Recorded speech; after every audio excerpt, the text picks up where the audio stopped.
Hi friends, welcome back to my YouTube channel. ನಾನಿವತ್ತು ಕರಿಬೇವಿನ ಚಟ್ನಿ ಪುಡಿ ಮಾಡೋಣ ಅಂತ ಹೇಳಿ ಮಾಡ್ತಾಯಿದ್ದೀನಿ. ಇನ್ನೂ ಯಾರೆಲ್ಲ ನನ್ನ ಚಾನಲ್ಗೆ ಸಬ್ಸ್ಕ್ರೈಬ್ ಮಾಡ್ಕೊಂಡಿಲ್ಲ, ಪ್ಲೀಸ್ ಸಬ್ಸ್ಕ್ರೈಬ್ ಮಾಡ್ಕೊಳ್ಳಿ. ಬನ್ನಿ ಹಾಗಾದರೆ ವೀಡಿಯೋ ನೋಡ್ಕೊಂಬರೋಣ. ನೋಡಿ, ಒಂದು ಇಡಿಯಷ್ಟು ನಾನು ಕರಿಬೇವು ಸೊಪ್ಪನ್ನ ತೊಗೊಂಡಿದ್ದೀನಿ. ಕರಿಬೇವು ಸೊಪ್ಪನ್ನ ಬಿಡಿಸ್ಕೋಬೇಕಾದ್ರೆ ಚೆನ್ನಾಗಿ ಕೊಡ್ವಿ ಬಿಡಿಸಿಟ್ಕೊಂಡಿರಬೇಕು, ಯಾಕಂದರೆ ಹುಳಗಳೆಲ್ಲ ಇರೋ ಚಾನ್ಸಸ್ ಇರುತ್ತೆ ಅದರಲ್ಲಿ. ಆಮೇಲೆ ನೋಡಿ, ನೀಟಾಗಿ ವಾಶ್ ಮಾಡಿಕೊಂಡು ಒಂದು ಬಟ್ಟೆ ಮೇಲೆ ಒಣಗಕ್ಕೆ ಹಾಕ್ತಾಯಿದ್ದೀನಿ. ಯಾಕಂದರೆ ಡ್ರೈ ಪೌಡರ್ ಮಾಡ್ತಾ ಇರೋದ್ರಿಂದ ನೀರಿದ್ದರೆ ಹಸಿ ಹಸಿ ಆಗಿಬಿಡುತ್ತೆ. ಅದಕ್ಕೋಸ್ಕರ ನಾನು ಒಂದು ಕಾಟನ್ ಬಟ್ಟೆಯಲ್ಲಿ ಒಣಗಕ್ಕೆ ಹಾಕಿದ್ದೀನಿ. ಒಂದು 5 ನಿಮಿಷ ಹಾಗೆ ಬಿಡ್ತೀನಿ. ಮತ್ತು ನೀವೆಲ್ಲರೂ ತುಂಬ ಸಪೋರ್ಟ್ ಮಾಡ್ತಾಯಿದ್ದೀರ, ನನಗೆ ತುಂಬ ಖುಷಿ ಅನ್ನಿಸ್ತಾ ಇದೆ. ನನಗೆ ಹೀಗೆ ಸಪೋರ್ಟ್ ಮಾಡ್ತಾಯಿರಿ. ಮತ್ತು ನೋಡಿ, ಒಂದು ಪ್ಯಾನ್ಗೆ ನಾನು 2 ಸ್ಪೂನ್ ಉದ್ದಿನಬೇಳೆ ಹಾಕ್ಕೊತಾ ಇದ್ದೀನಿ, ಮತ್ತು 2 ಸ್ಪೂನ್ ಕಡಲೆಬೇಳೆ ಹಾಕ್ಕೊತಾ ಇದ್ದೀನಿ. 1/4 ಸ್ಪೂನಷ್ಟು ಮೆಂತ್ಯ ಕಾಳನ್ನು ಹಾಕ್ಕೊತಾ ಇದ್ದೀನಿ. ಇದಿಷ್ಟನ್ನ ಹಾಕ್ಕೊಂಡು ಚೆನ್ನಾಗಿ ಫ್ರೈ ಮಾಡ್ಕೋಬೇಕು.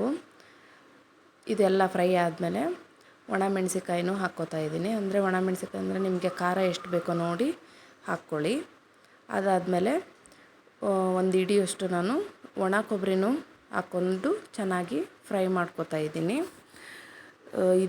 ಇದೆಲ್ಲ ಹಾಕಿರೋ ಇಂಗ್ರೀಡಿಯೆಂಟ್ಸ್ ಎಲ್ಲನೂ ತುಂಬ ಒಳ್ಳೆಯದು ಆರೋಗ್ಯಕ್ಕೆ. ಮತ್ತು ಕರಿಬೇವು ಬಂದು ನಾವು ಹಾಗೆ ತಿನ್ನೋಕ್ಕಾಗಲ್ಲ, ಅದು ಕಣ್ಣಿಗೆ ತುಂಬ ಒಳ್ಳೆಯದು. ಅದಕ್ಕೋಸ್ಕರ ಈ ಥರ ಚಟ್ನಿ ಪುಡಿ ಮಾಡ್ಕೊಂಡು ಇಟ್ಕೊಂಡ್ರೆ ಬಿಸಿ ಅನ್ನದ ಜೊತೆ ತಿನ್ಬೋದು.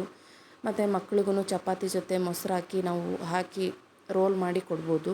ಮಕ್ಕಳಂತರೂ ಕರಿಬೇವು ತಿನ್ನೋದೇ ಇಲ್ಲ, ಅವ್ರಿಗೆ ಈ ಥರ ಚಟ್ನಿ ಪುಡಿ ಮಾಡಿ ಅದ್ರ ಜೊತೆ ಮೊಸರು ಹಾಕಿ ರೋಲ್ ಮಾಡಿ ಕೊಟ್ಟರೆ ತಿಂತಾರೆ. ಇನ್ನೂ ಯಾರೆಲ್ಲ ನನ್ನ ಚಾನಲ್ಗೆ ಸಬ್ಸ್ಕ್ರೈಬ್ ಮಾಡ್ಕೊಂಡಿಲ್ಲ, ಪ್ಲೀಸ್ ಸಬ್ಸ್ಕ್ರೈಬ್ ಮಾಡ್ಕೊಳ್ಳಿ.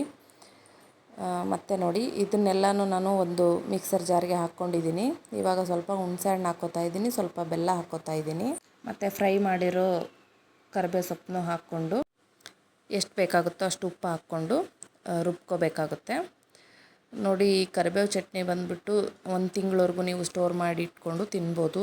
ಆರೋಗ್ಯಕ್ಕೂ ತುಂಬ ಒಳ್ಳೆಯದು. ನೀವು ಒಂದು ಸಲ ಟ್ರೈ ಮಾಡಿ. ವಿಡಿಯೋ ಎಲ್ರಿಗೂ ಇಷ್ಟ ಆಯಿತು ಅಂದ್ಕೊತೀನಿ. Thanks for watching.